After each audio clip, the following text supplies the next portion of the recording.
Lecture audio du conte Conte de Noël de Guy de Maupassant par Valérie Alain.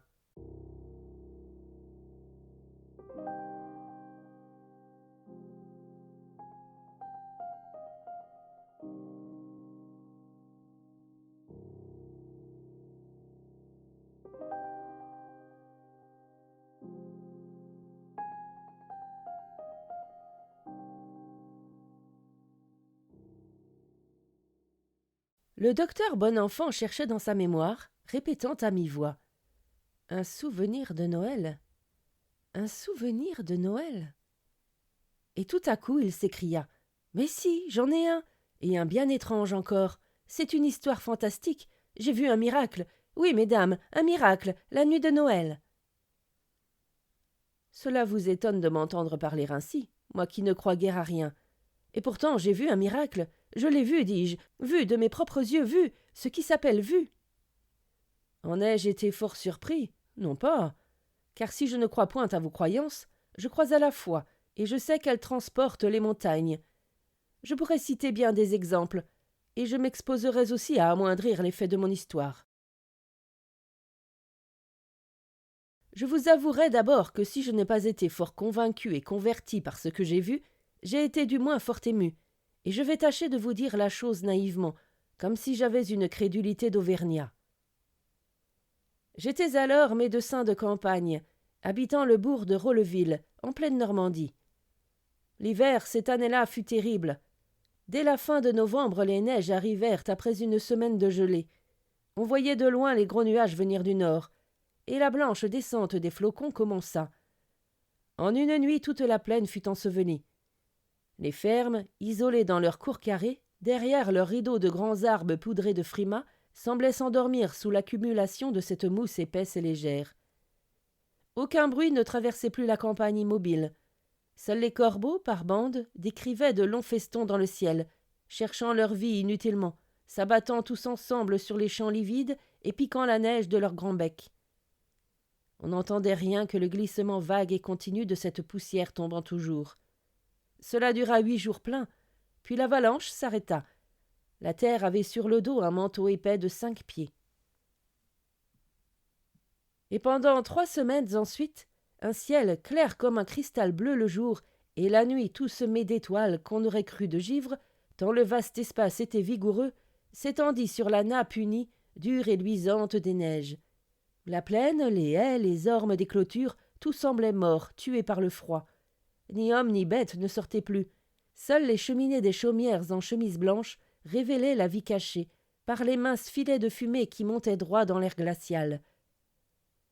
De temps en temps, on entendait craquer les arbres, comme si leurs membres de bois se furent brisés sous l'écorce, et, parfois, une grosse branche se détachait et tombait, l'invincible gelée pétrifiant la sève et cassant les fibres. Les habitations semées çà et là par les champs semblaient éloignées de 100 lieues les unes des autres. On vivait comme on pouvait. Seul j'essayais d'aller voir mes clients les plus proches, m'exposant sans cesse à rester enseveli dans quelques creux. Je m'aperçus bientôt qu'une terreur mystérieuse planait sur le pays. Un tel fléau, pensait-on, n'était point naturel. On prétendit qu'on entendait des voix la nuit, des sifflements aigus, des cris qui passaient. Ces cris et ces sifflements venaient sans aucun doute des oiseaux émigrants qui voyageaient au crépuscule et qui fuyaient en masse vers le sud. Mais allez donc faire entendre raison à des gens affolés. Une épouvante envahissait les esprits et on s'attendait à un événement extraordinaire. La forge du père Vatinel était située au bout du hameau d'Épivant, sur la grande route, maintenant invisible et déserte. Or, comme les gens manquaient de pain, le forgeron résolut d'aller jusqu'au village. Il resta quelques heures à causer dans les 6 maisons qui forment le centre du pays, prit son pain et des nouvelles, et un peu de cette peur répandue sur la campagne. Et il se remit en route avant la nuit.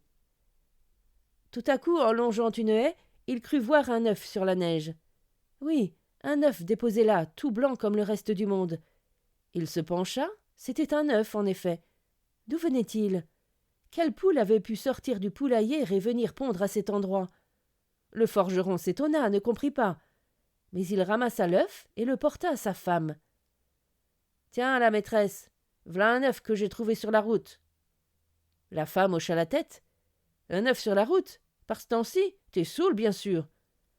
Mais non, la maîtresse, même qu'il était au pied d'une haie, et encore chaud, pas gelé.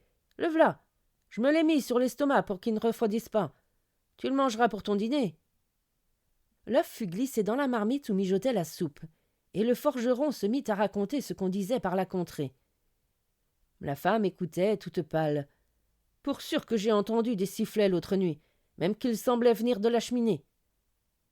On se mit à table, on mangea la soupe d'abord, puis, pendant que le mari étendait du beurre sur son pain, la femme prit l'œuf et l'examina d'un œil méfiant. S'il y avait quelque chose dans cet œuf. Qu'est-ce que tu veux qu'il y ait? Je sais-tu, mais. Allons, mange-le et fais pas la bête. Elle ouvrit l'œuf. Il était comme tous les œufs et bien frais. Elle se mit à le manger en hésitant, le goûtant, le laissant, le reprenant.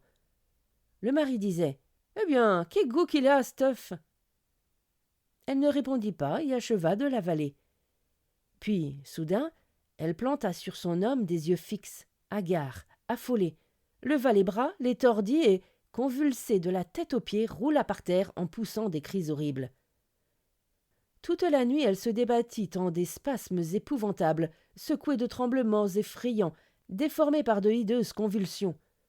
Le forgeron, impuissant à la tenir, fut obligé de la lier. Et elle hurlait sans repos, d'une voix infatigable: « Je l'ai dans le corps! Je l'ai dans le corps !» Je fus appelé le lendemain. J'ordonnai tous les calmants connus sans obtenir le moindre résultat. Elle était folle. Alors, avec une incroyable rapidité, malgré l'obstacle des hautes neiges, la nouvelle, une nouvelle étrange, courut de ferme en ferme. La femme au forgeron qu'est possédée. Et on venait de partout sans oser pénétrer dans la maison. On écoutait de loin ces cris affreux poussés d'une voix si forte qu'on ne les aurait pas crus d'une créature humaine. Le curé du village fut prévenu. C'était un vieux prêtre naïf. Il accourut en surplis comme pour administrer un mourant, et il prononça, en étendant les mains, les formules d'exorcisme, pendant que 4 hommes maintenaient sur un lit la femme écumante et tordue. Mais l'esprit ne fut point chassé. Et la Noël arriva sans que le temps eût changé. La veille au matin, le prêtre vint me trouver. « J'ai envie, dit-il, de faire assister à l'office de cette nuit cette malheureuse. Peut-être Dieu fera-t-il un miracle en sa faveur, à l'heure même où il naquit d'une femme. » Je répondis au curé: « Je vous approuve absolument, monsieur l'abbé. Si elle a l'esprit frappé par la cérémonie, et rien n'est plus propice à l'émouvoir, elle peut être sauvée sans autre remède. » Le vieux prêtre murmura: « Vous n'êtes pas croyant, docteur, mais aidez-moi, n'est-ce pas? Vous vous chargerez de la mener ?» Et je lui promis mon aide. Le soir vint, puis la nuit, et la cloche de l'église se mit à sonner, jetant sa voix plaintive à travers l'espace morne, sur l'étendue blanche et glacée des neiges.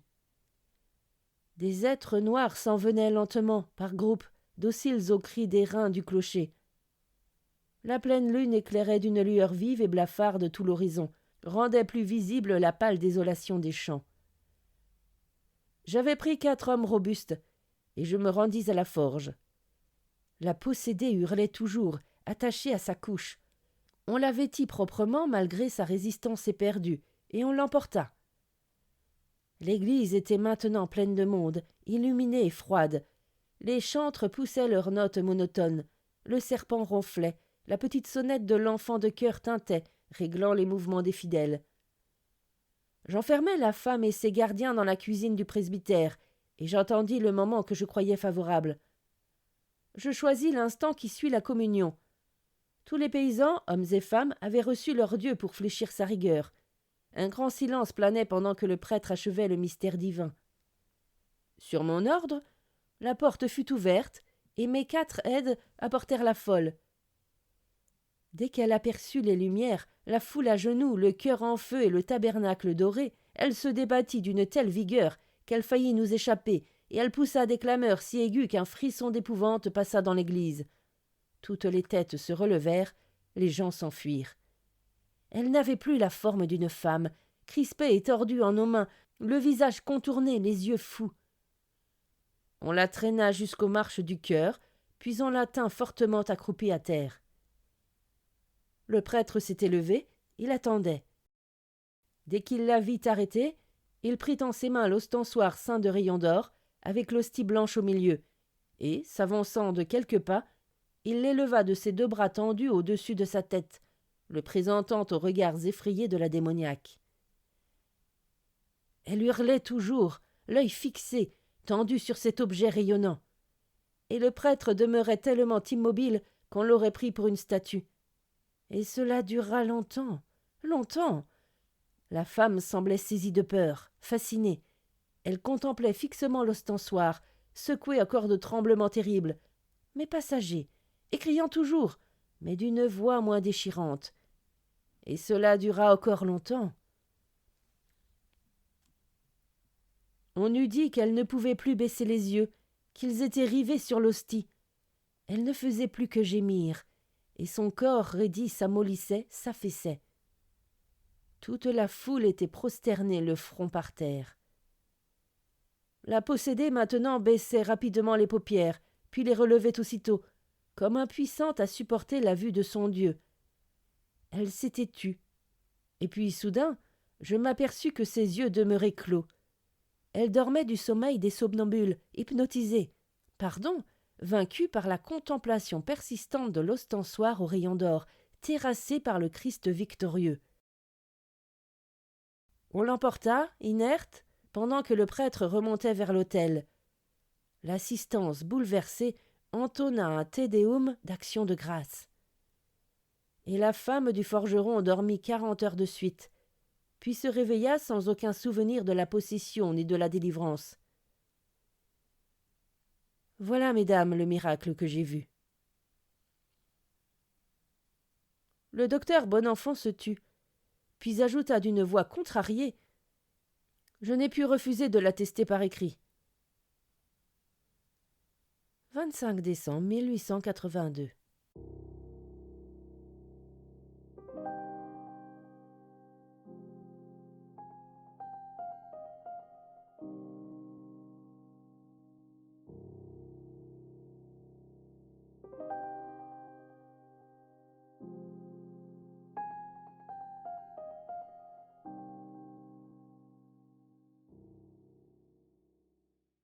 Fin de la lecture du conte Conte de Noël. Merci de votre écoute. Je vous rends vos oreilles, cœur avec les doigts.